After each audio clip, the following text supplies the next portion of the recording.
name is Jim Leonard. I'm the director of the Historical Society of East Pennsboro.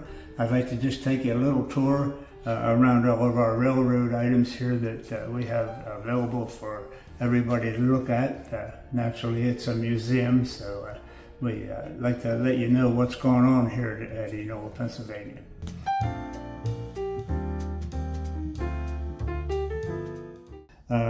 In our display area, that we have maybe 1/5 of our display photographs.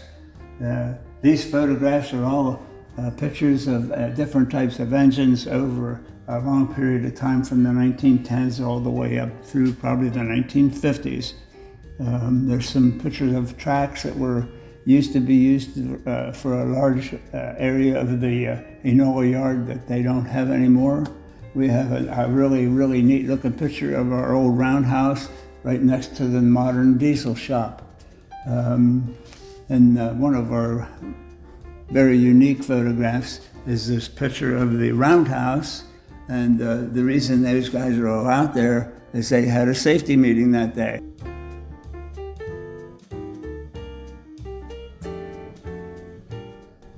Ladies and gentlemen, I'd just like to let you know a little bit about what Conrail was when I worked on the railroad.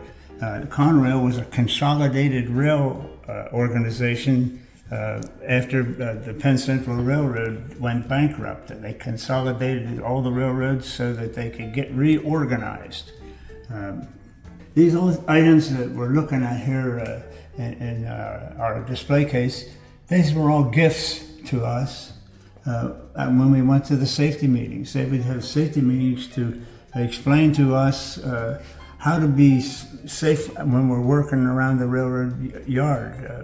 It was so easy to have an accident, you know.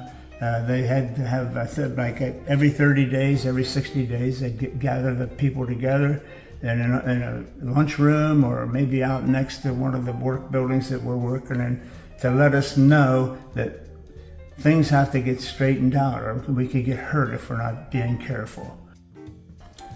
We're moving down a little further here in the display cases, and we're going to start right up at the top. When I worked on the railroad, I worked for 15 years in the brick office. That thing was destroyed because it had too much asbestos in it, but that was a heck of a nice place to work. When we worked in there, we worked as clerks, and we used a telephone like this that we would receive a call from the yard master to call crews out to work. This bell ringer was used just below our desk on the side to keep out of the way of our knees as we were working at the desk. It would ring 1, 2, or 3 times to let us know that they needed crew called for some direction, northeast, south, or west.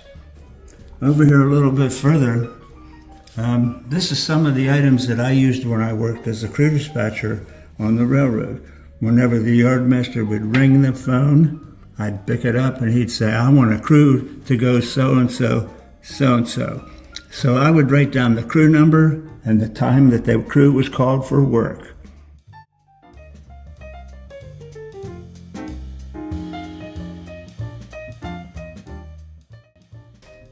The first thing I'd like to show you over at this end of the board here is a picture of Herb Kruger and a lot of the information about his history. Herb Kruger founded the Historical Society in 1999 at his home, and as things grew, we eventually ended up in a building down at 410 Cherry Street, thanks to him and his able to talk to the township and make arrangements. And in the long run, we came up to 51 Miller Street, and way beyond Herb's time on this earth. He died in 2007, and I was very fortunate to be the one who took his place.